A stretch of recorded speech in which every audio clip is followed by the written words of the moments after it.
ده كده يعتبر اكبر حجم برجر النهارده معانا في الحلقه. ريحته فظيعه وحشه قوي قوي. السلام عليكم ورحمه الله وبركاته، اهلا بكم في فيديو جديد مع احمد الشريف. طبعا ما ينفعش اكون فود ريفيور وما اعملش مقارنه عن البرجر، عشان كده بقى معانا النهارده اشهر 5 اماكن بتعمل برجر في اسكندريه. جبنا من كل مطعم السندوتش الاساسي اللي بيكون عنده، وده بيكون ثابت في كل المطاعم تقريبا. هنقارن منهم بقى من حيث الجوده والطعم والسعر مقابل القيمه. قبل ما نبدا في اول واحد ما تنساش تعمل فولو على الفيسبوك والانستجرام وسبسكرايب على اليوتيوب، وانزل بقى يا ابني باول واحد. هولمز بسعر 100 جنيه وصل في 25 دقيقه. جبنا من عنده سندوتش تشيز برجر سنجل وبطاطس وحاجه ساقعه كومبو يعني. نفتح كده ونشوف. جايب معاه كيسه بقى فيها حاجه ساقعه كده صغيره، جايب معاه مناديل وشوكه، باكت بطاطس والساندوتش وكيس كاتشب. شوف كده البطاطس عامله ازاي. اوبا. جايب معاه بقى كده بطاطس متقطعه كرينكل في الكومبو بتاعه. ندوقها كده ونشوفها عامله ازاي. حطيت عليها تتبيله حلوه قوي بصراحه، هي بس بردت منه شويه من الطريق رغم ان هو جاب بسرعه جدا، بس بصراحه ككميه كبيره جدا مع الحاجه. تمام. شوف بقى الساندوتش، طبعا هو حجمه شكله مش كبير قوي بس ماشي. طبعا احسن حاجه عنده ان هو معلم على نوع الساندوتش اللي انت جايبه بالظبط. ساندوتش بقى كده شكل العيش بتاعه حلو جدا، في كده من فوق 2 خيار وطماطم خس والصوص الجبنه، والبرجر كده من تحت. بس نقسمه كده بقى ونشوف عامل ازاي من جوه. حجم البرجر برده الى حد ما في الساندوتش كويسه جدا، وكميه الصوصات والخضار زي الفل. ندوق كده ونقول بسم الله.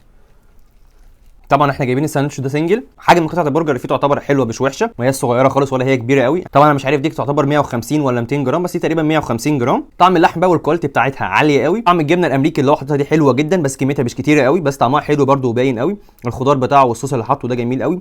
طعم البصل اللي مقطعه ده مخلي الطعم قريب قوي من البيج ماك بتاع ماكدونالدز، والعيش بتاعه طعمه تحفه جدا. الساندوتش كده على بعضه طعمه جميل جدا. اما بقى طبعا بالنسبه كسعر مقابل قيمه، فالساندوتش ده كده يعتبر عامل 70 جنيه، يعني انا شايفه كده يعتبر غالي شويه. يعني كساندوتش تشيز برجر ب 70 جنيه بس سنجل، لا يعتبر كسعر عالي شويه. طبعا ده مش اقل واحد عندنا ولا اغلى واحد، في اغلى منه كمان في الحلقه دي. نروح ونشوف اللي بعده عامل ازاي. برونكس بسعر 90 جنيه وصل فيه ساعه كامله. جايب معاه ساندوتش والحاجه الساعه بتاعته، وجايب معاه برده منيو حاجات. جايب معاه كنزايه بكفر، مناديل ومناديل مبلل وكاتشب هاينز بخله وجلافز. لا الباكج بتاع ده كده احسن من هولمز. طبعا سعر الساندوتش ده عامل 60 جنيه، والكومبو بتاعه برده ب 30 جنيه زي هولمز، بس الساندوتش ارخص 10 جنيه. بس لما انا كلمتهم هم عاملين على اي ايتم في المنيو عندهم خصم 25%، فاحنا السعر اللي دفعناه اقل 22 جنيه ونص. طبعا كل الاسعار هتشوفوها في الحلقه دي النهارده. سعر الساندوتش بالكومبو بالضريبه من غير توصيل. نفتح كده باكت بطاطس الساندوتش. طبعا حجم البطاطس يعتبر اقل بكتير قوي من بتاعه هولمز. دوق كده البطاطس ونشوفها عامله ازاي. تقريبا نفس التتبيله اللي محطوطه عليه، اللي هي بهارات البطاطس اللي ما كانت موجوده في هولمز موجوده برده هنا، بس كطعم بطاطس بصراحه لا بتاعه هولمز احسن بكتير كطعم وككميه كمان. المهم نشوف بقى البرجر كده عامل ازاي. طبعا كده من الحجم كده واضح ان الساندوتش ده اكبر شويه من التاني، بس انا حاسس بقى طبعا ده كده مايل شويه على سماش برجر. الساندوتش بقى عباره عن في صوص بقى كده باربيكيو كده تقريبا من تحت، وقطعه البرجر، ومن فوق الجبنه والطماطم وخس وبصل. نقسم كده ونشوفه عامل ازاي. طبعا واضح كده فرق الحجم شويه، ده اكبر شويه من بتاع هولمز، على عكس بقى طبعا الكومبو بتاعه. والجبنه كده ايه باظه من الساندوتش. بس بصراحه كحجم برجر لا، حجم البرجر هنا اعرض شويه بس ارفع بكتير قوي من بتاع هولمز. زي ما قلت كده هو كده، هو هنا كانه باين ان هو سماش قوي. دوق كده اهم حاجه الطعم، نقول بسم الله. طبعا هو بالنسبه للبرجر ما عندوش احجام 150 او 200 او 250، هو عنده سنجل ودبل وتريبل. احنا جايبينه سنجل عشان يبقى كله زي بعض. طعم البرجر حلو بس مش جوسي او جاف شويه. طعم اللحمه فيه حلوه مش وحشه، بس عشان تتبسط في ساندوتش زي ده محتاج كنت تجيبه دبل على الاقل، لان هنا سمك البرجر قليل قوي، يعني رفيع جدا. طعمه حلو مش باين قوي في الساندوتش. الصوصات والجبنه مغطيه على طعمه. طعم الجبنه اللي حاططها حلوه جدا برده، ممتازه ومختلفه عن اللي في هولمز. الاثنين حلوين بصراحه. هنا صوص الجبنه ده ميال قوي انه يكون شيدر شويه، بس طعمه حلو بصراحه، جودته عاليه قوي وكميته كبيره قوي اكتر من اللي كانت موجوده في هولمز. طعم برده البصل اللي فيه ده والخيار المخلل والخضار حلو جدا. العيش بتاعه حلو، بس بتاع هولمز بصراحه كان احلى بكتير. وزي ما قلت لكم كده هو كطعم حلو قوي، بس كميه اللحم في الساندوتش ده تعتبر قليله بصراحه. نروح بقى للي بعده، هو اليكس برجر بسعر 80 جنيه. جايب معاه بقى سايلنت، مباراة سايلنت. جايب معاه جلافز ومناديل، كيسين كاتشب ماركه تعبانه، لا مش كيسين 4 تعبانه برضه تعبانه برضه، و7 اب وباكت بطاطس والبرجر. طبعا كباكج بصراحه حلو قوي ما عدا الكاتشب. نبدا اول حاجه بالبطاطس، لا على قدها ككميه كده تعتبر حلوه شويه، بس بصراحه شكلها من غير اي تتبيله خالص. المهم ندوقها كده ونشوفها عامله ازاي. وحشه جدا جدا، ما فيهاش حتى رشه ملح، وحشه قوي قوي، سيئه قوي البطاطس بصراحه. يعني انا ادفع 30 جنيه بكومبو بطاطس طعمها ني قوي وما فيهاش اي تتبيله خالص، لا بصراحه 30 جنيه فيها وحشه قوي. شوف كده البرجر عامل ازاي. هو جايب معاه كده ايه صوص جبنه لوحده، ده كده اول حاجه في الباكج كده مختلفه. ادي البرجر طبعا هو واقي لفه كده لفه حلوه عشان نتاكل على طول، بس احنا برضه هنفتح ونقسمه ونشوف عامل ازاي. الساندوتش كده يعتبر صغير خالص بصراحه، بس شكل العيش حلو قوي. طبعا برضو اليكس برجر ما عندوش احجام في البرجر، هو عنده سنجل ودبل وتريبل، احنا برضو جايبين سنجل عشان يبقى كله زي بعض. هو الساندوتش كده عباره عن ايه؟ خس وطماطم والصوص بتاع اليكس برجر والبرجر وعيش، هو كده مش حاطط الجبنه جوه، حاططها بره. نقسم بقى كده ونشوفه عامل ازاي. طبعا هو باين قوي برده ان هو يعتبر سماش برجر، يعني تخين من حته ورفيع من حته، وده كده من غير جبنه بقى. نفتح باب الجبنه ونغمس كده ونشوفه عامل ازاي. انا عايز ادوق بقى الجبنه لوحدها كده، هجيب البطاطس بتاعت هولمز اللي كانت عاجباني دي وادوق بيها الجبنه. هو صوص جبنه شيدر بس خفيف قوي بصراحه، يعني ربنا يستر. هو ده كده يعتبر ارخص واحد معانا في الحلقه وشكله فعلا رخيص. ندوق كده بالجبنه ونشوف عامل ازاي. المفروض كده مغرقينه جبنه بقى، يعني ككميه جبنه كده يبقى زي الفل. قول بسم الله. بصوا، هي فكره فصل الجبنه كده عن البرجر هي ليها ميزه وعيب. الميزه بتاعتها هي ممكن لو عشان الساندوتش ما يبردش معاك شويه في التوصيل، بس انا شايف بصراحه ان ده يعتبر عيب اكتر، يعني الساندوتش مش شارب قوي من طعم الجبنه بتاعته. ده بالنسبه لموضوع فصل الجبنه عن الساندوتش. قطعه اللحم هنا تعتبر حلوه برده، كبيره زي بتاعه هولمز، طعمها قريب قوي من الطعم بتاع برونكس كسماش برجر شويه، بس حلوه واضخم من بتاعه برونكس، فهي كقطعه برجر كويسه جدا. العيش بتاعه حلو قوي، بس بصراحه الساندوتش يعتبر فقير جدا. الصوص اللي جوه طعمه قليل جدا ومش باين خالص، الخضار كواليتي بتاعته دايبه كده ومش احسن حاجه. كاجمالي بالنسبه لسعره يعتبر شغال. هنسيبه برده ان الساندوتش ده يعتبر لوحده كده عامل 52 جنيه والكومبو بتاعه عامل 30 جنيه. ما انصحش اي حد بصراحه يجيب الكومبو بطاطس اللي انا اكلتها دي من هناك. جايز دي بقى انا حظي النهارده طلعت معايا كده، جايز هو في العادي بتاعه مش كده. انا بقول لكم التجربه اللي انا شايفها قدامي بصراحه، البطاطس كانت سيئه جدا، يعني بصراحه مش احسن حاجه. اما بالنسبه ككواليتي الجبنه، لا، الكواليتي الجبنه اللي كلناها قبل كده سواء في هولمز او برونكس كانت اعلى من دي بكتير. هنا ككميه الجبنه كتيره، بس لا كطعمها لا اقل من الاثنين التانيين. بس كده نروح بقى اللي بعده ونشوفه عامل ازاي.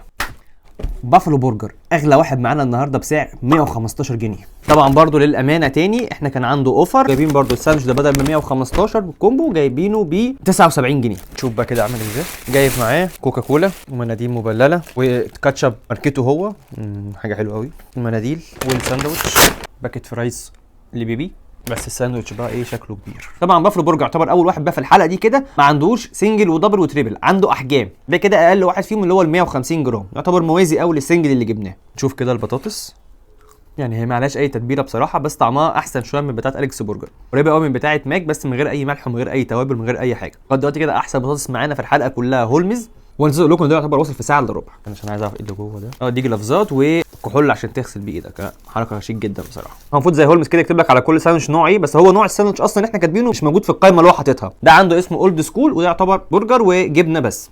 حجم كده شكله حلو قوي بصراحه، اكبرهم لغايه دلوقتي رغم ان هو 150 جرام. طبعا ايه الساندوتش عباره عن ايه؟ صوص كده وطماطم وخيار مخلل وخس وقطعه البرجر 150، ومن فوق كده الجبنه. نقطعها كده ونشوف عامل ازاي.